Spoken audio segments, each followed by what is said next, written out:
Okay, now let's consider our next case.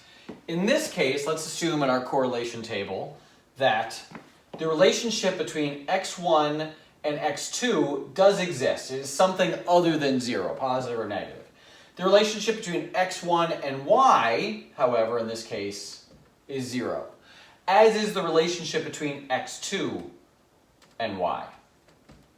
And that's what our correlation table would look like. If we were going to Venn diagram this out,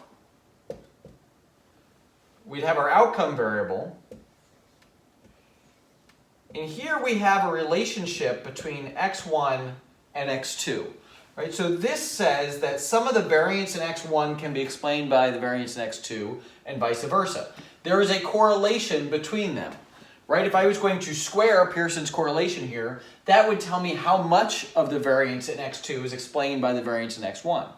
However, neither of them has a relationship with y in this case. Right? Both of our correlations are 0. They are not independent of each other, but they are independent of y.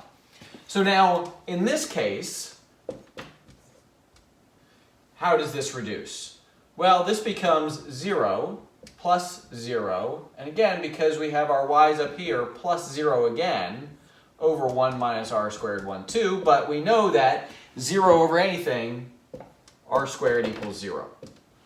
So again here, even though x1 and x2 are related, even though we do have a relationship there, because neither predicts y, our r squared for overall equation is 0. There is no explanatory ability here.